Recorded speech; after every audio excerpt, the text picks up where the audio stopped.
Bonjour à tous, aujourd'hui on se place dans R4 avec côté euclidien de cet espace, donc on le munit de son produit scalaire canonique, on considère F, donc le sous-espace vectoriel, défini par ce système ici d'équations avec, vous voyez, x, y, z et t. On va d'abord déterminer une base orthonormée de F, et ce qui est intéressant dans le chapitre, c'est qu'on va calculer la distance, donc ici on donne un vecteur de R4, distance de V à F, on est parti. Première chose, on va simplifier un petit peu ce système en faisant L2 moins 1, d'accord? Donc il va me rester, alors, pas de x, donc dans la ligne 2, j'aurai 2y moins y, donc y, plus 2z, 3z moins z, 4t moins t, donc plus 3t égale 0. On voit bien ici que notre système, c'est l'intersection de deux noyaux de forme linéaire, donc ce sont l'intersection de deux hyperplans. Les deux équations ici, vous voyez, ne sont pas multiples l'une de l'autre, donc ça veut dire que on a l'intersection ici de deux hyperplans qui ne sont pas confondus. Conclusion, mais ça veut dire que notre espace F, il est de dimension 2. Et donc, c'est un plan de R4. Ça veut dire qu'on va fabriquer une base en trouvant deux éléments de cet espace F qui sont libres. Comment fait-on? On va choisir des valeurs pour certaines des quatre variables x, y, z ou t. Prenons par exemple x égale 1, y égale moins 1. Qu'est-ce qu'il me reste? Donc z plus t égale 0. Et ici pour la deuxième ligne, 2z plus 3t est donc égal à... Le y va aller de l'autre côté, va être égal à 1. Alors, pour résoudre ça, tout bêtement, on fait ligne 2 moins 2 fois ligne 1, donc je n'ai plus de z. Donc j'aurai 3t moins 2t, j'aurai t égale à 1. D'accord? Et donc z égale à moins t, c'est z égale moins 1. C'est-à-dire que je viens de trouver un premier élément, je vais l'appeler, on va dire, E1.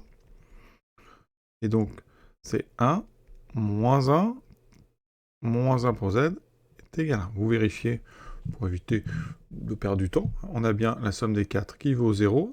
Et si je prends ici, donc y moins 1, moins 2 ça fait moins 3, plus 3 ça fait bien 0. Donc on a bien un premier élément E1 qui appartient à F. Maintenant il nous en faut un deuxième. On prend par exemple x égale 1 et y égale 1. Comme ça on est sûr qu'ils ne seront pas liés. D'accord? Ça nous donne un autre système. Z plus t donc égale à moins 2. Et 2z plus 3t égale moins y égale moins 1. Je résous. Donc je vais faire ligne 2 moins 2 fois la ligne 1. D'accord? Ça veut dire qu'ici j'ai 3t moins 2t, c'est t égale moins 1. Donc moins 1 plus 4, ça fait 3. D'accord? Et donc z égale moins 2 moins 3, ça fera moins 5. Je trouve donc un élément que je vais appeler E2. Donc x égale 1, y égale 1, z égale moins 5, t égale 3. Et E2 appartient bien à F. D'accord? Et on voit bien que E1 et E2 sont libres.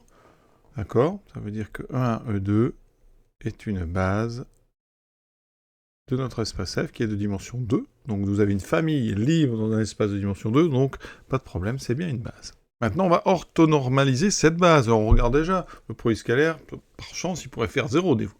Et on regarde, ça ne fait pas 0. Donc première chose, qu'est-ce qu'on peut faire?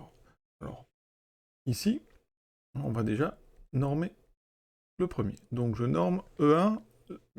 Rapidement, on voit bien que sa norme, c'est racine de 4. Donc on va le factoriser par donc 1,5. Donc voici mon E'.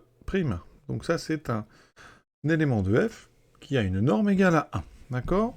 Maintenant, je vais fabriquer donc un deuxième. Ce deuxième doit être orthogonal à E'. D'accord?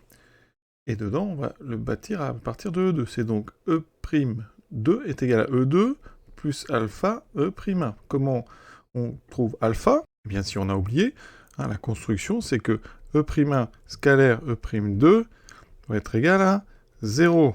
Donc, ça veut dire que ici, le produit scalaire E2, E'2, plus alpha E'1, donc ici je fais le produit scalaire avec E'1, non, E'1, pardon, et E'1 doit être égal à 0. Ça veut dire que alpha, alors comme j'ai déjà normé E'1, ce produit scalaire vaut 1, alpha est donc égal à moins E2 scalaire E'1. Donc ici, en général, directement, on écrit ceci. E2 moins E2 scalaire E'1, E'1. Avec nos coordonnées, on voit que E2 scalaire E'1, c'est donc alors 1 demi. Ici, donc, on va faire donc 1 fois 1. Alors, on calcule rapidement, ça fait 1. Ici, plus moins 1, ça fait 0. Plus 5, 5. Plus 3, 8. 8 divisé par 2, ça fait 4. Donc, conclusion, E'2 est donc égal à E2 moins 4E'1. Et maintenant, on va normer E'2. Donc, je trouve ses coordonnées, d'accord? Donc, c'est E2 moins 4'1. Donc, 1 moins 4. Donc, ici, comme il y a un demi, on multipliera tout ça par 2. Donc, 1 moins 2 moins 1. 1 moins 2, 1 plus 1, 3, 1 plus 2, 3. Ensuite, moins 5 plus 2, ça fait moins 3. 3, donc moins 2, ça fait 1. Et on n'a plus qu'à le normer. Donc maintenant, je le norme. La norme, vous voyez que c'est racine de 1 plus 9 plus 9 plus 1, racine de 18 et de 20, racine de 20. Donc ici, c'est 1 sur racine de 20. Moins 1, 3. Moins 3, 1. On vérifie quand même cet élément, il est bien. La somme des 4 vaut bien 0. Et si je fais donc x, donc moins 1, plus 6, ça fait 5. 5 moins 9, ça fait moins 4, plus 4, ça fait bien. Donc E'2, il est bien dans F. Je viens bien de le normer, donc j'ai ma base orthonormée qui est ici. Donc c'est E'1. Et je vais même maintenant l'appeler comme ça E seconde. Et ça sera donc 1 demi de 1, moins 1, moins 1 et 1. Avec cette base orthonormale, on peut calculer donc, le projeté de V sur notre espace F, avec des formules très simples. Ça sera donc V scalaire E seconde 1 fois E seconde 1, plus V scalaire E seconde 2 fois E seconde 2. L'avantage ici, c'est que le vecteur V, il est très simple. Il y a un 1 et 3 0. Donc quand on fait produit scalaire, on va avoir des choses très simples. Donc ici, le produit scalaire, V scalaire E'1, il va rester 1 demi. Donc là, j'ai 1 demi de E seconde 1. Ici, le produit scalaire avec E seconde 2, il y a le moins 1 sur racine de 20. Donc moins 1 sur racine de 20, E seconde 2. Comme la base E seconde 1, E seconde 2 est orthogonale, ici, la norme de P de V, c'est donc tout simplement la racine de 1 demi au carré, donc 1 quart plus 1 sur 20. Ça me donne donc ici, en mettant tout sur 20, 5 1, 6 sur 20. Donc ici, comment on va faire ça? Alors on peut simplifier, ça fait du 3 sur 10. Ensuite, nous, il faut bien savoir ce qu'on veut. Alors on va faire V, d'accord? Je projette, on va dire, sur F, d'accord? Ça c'est P de V. Ce que vous cherchez, vous, c'est ceci. C'est la distance ici entre V et F. Comme c'est une ici projection orthogonale, ça veut dire que la distance qu'on cherche, ça sera donc d'après Pythagore, donc au carré, ça sera donc la norme de V au carré moins la norme de P de V au carré. Alors la norme de V au carré, c'est très simple, ça fait 1, moins ici le troisième au carré, on obtient donc 7 dixièmes, ça veut dire que la distance entre V et F est donc racine de 7 sur 10. Donc les choses importantes, tout d'abord, il faut savoir, évidemment, trouver une base d'un sous-espace vectoriel. Ensuite, l'orthonormaliser, d'accord?